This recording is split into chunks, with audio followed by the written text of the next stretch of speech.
Mike, you rested, you recharged. I said last week on the show, even the biggest superstars in sports, they need some time to rest, recuperate, charge the batteries every now and then. We gave you the week off last week, and I think the viewers would like to know how you used it. How did I use it? Spent time with my family. Also, there was a ball game that was going on last Friday, and the game ended about 5 minutes to 11. So you were probably just finishing up last Friday when I was finishing up the broadcast here. But yeah, I missed not being with you. But we're back tonight, and much better frame of mind. Talk about recharging. A win like the Tin Caps had tonight, and for the benefit of our audience, this is after the game on Thursday night at the ballpark. An extra inning win by Fort Wayne on a somewhat bizarre play to end it. But yeah, I'm ready to go. Let's go do it. Yeah, and like you mentioned, you hope that the win tonight will start to turn the tide a little bit because before tonight, things were not going in the right direction. A 4-game losing streak coming into Thursday night, and then Mike, it's one of those, baseball's a crazy game. You and I were saying this off camera, and it's one of those games where anything can happen on any given night, and just a wild ending to this one. I'm sure you'll talk about what happened in the top of the 9th inning. Didn't look great for the Tin Caps at that point, but they're able to rally and win it in the bottom of the 10th, and now they snap that losing streak. The situation was where the Tin Caps had the lead in the top of the 9th with 2 outs. And a fly ball to left center field. In all honesty, some miscommunication between the left fielder, Grant Little, and the center fielder tonight, Leonardo Ilaraza. And at the last moment, Little tried to make a stab at making the catch, bounced off his glove. And what turned out to be the tying run came all the way around from first base. And so all of a sudden now the game is tied. You think you have the win, and then you get punched in the gut. But they found a way to come back in the 10th. One guy we didn't see on Thursday night who has been playing extremely well lately, Jonny Homza. He's our guest this week. And Mike, let's talk a little bit about Jonny. Had a 13-game hit streak going into play on Wednesday. Unfortunately, went 0 for 4 and had that streak snapped, but has been one of the hotter hitters in the league, especially when it comes to extra base hits.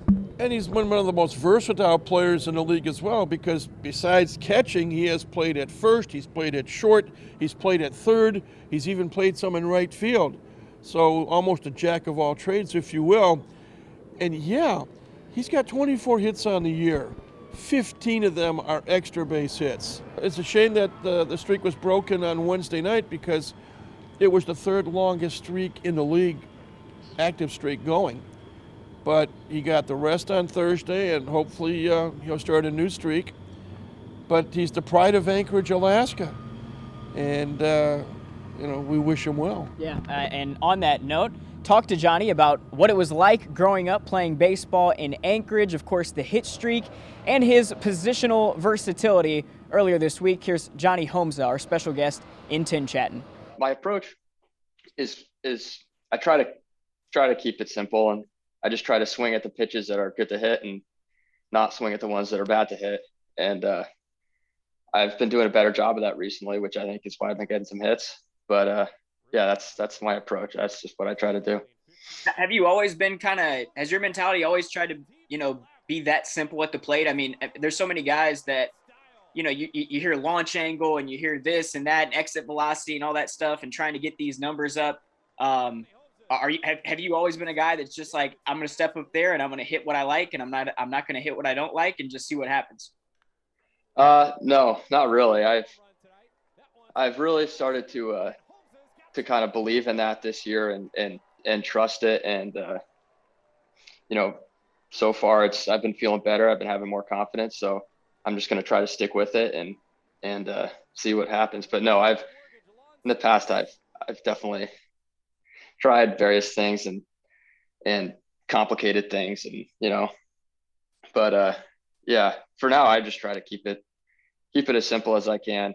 Obviously, we've been talking a lot about your bat lately, and rightfully so with the way you've been swinging it. But one of the things that I think is cool about you is your position versatility. We've seen you play all over the field. Obviously, catcher, shortstop. You know, we've seen you even play a little bit of outfield this year. I guess what position did you play growing up, and what position do you feel like you're kind of most comfortable with at this point in your career?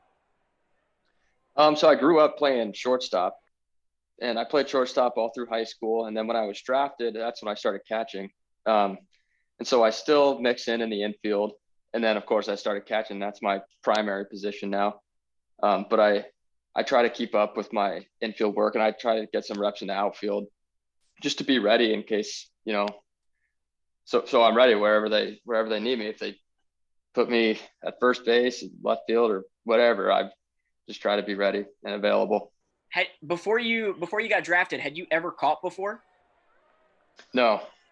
So what was your reaction when the Padres told you, "Hey, we see you as a catcher"? I was excited because it was just going to be an opportunity for me to play. And it's actually funny. Most of the clubs that I had talked to before the draft had asked me if I had caught or if I would be interested in catching. And of course, at that time, I said, yeah, of course, like whatever it takes for me to get started. So I was open to it and started right away. And it was really hard at first. And I was pretty bad at it. And I've gotten a little better, and it's fun. I enjoy it a lot, especially when your pitchers are throwing really well. It's a lot of fun. It's more engaging. But I still like mixing in the infield. Just wherever they need me, wherever I get to play is cool with me. Let's talk about your upbringing a little bit. You're obviously unique in that there's not too many professional baseball players or professional athletes that are from the state of Alaska, which is where you're from. The baseball in Alaska, what's it like growing up? Is it a popular sport, and how did you get into it? I got into it when I was really young. I have an older brother, and we always just kind of played in the yard and stuff, and then played Little League, and then just kind of kept on playing. So there wasn't like, I had just always played.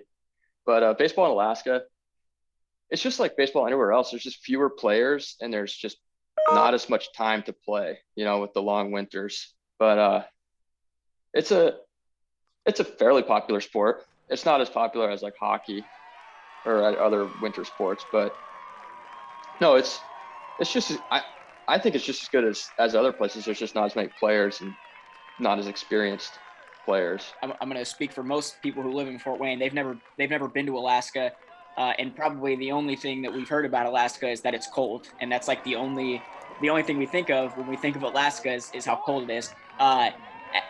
What's it like growing up there? I guess how would you describe kind of the lifestyle growing up in Alaska?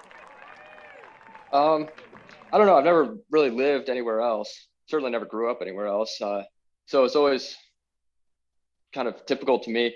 It's not like it's like most places. I think just the winters are a little longer. And because of the latitude, the light is kind of strange. Like it's really dark in the winter and really light in the summer. And of course, there's lots of mountains, lots of wilderness, lots of things to do outdoors. So I mean, that's if you live there, it'd probably be good for you to get outside a lot and just enjoy what Alaska has to offer, because it has a lot of things to offer. Our thanks to Jonny for taking some time to join us in TinChattin. Mike, interesting conversation. Not too many baseball players or professional athletes you find from the great state of Alaska, but he's trying to become just the 13th player to ever make it to the big leagues from that state. You wish him well, but I just stop and think, Anchorage, Alaska, grass isn't being shown very much up there.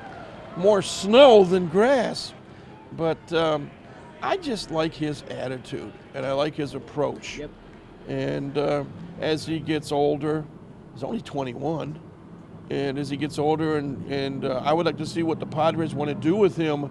Do they want to keep him as a catcher, or do they want to move him around a bit? I think it's unique that he's played so many positions. I just realized as we in this segment now, I never introduced you at the beginning, but who am I? I don't know.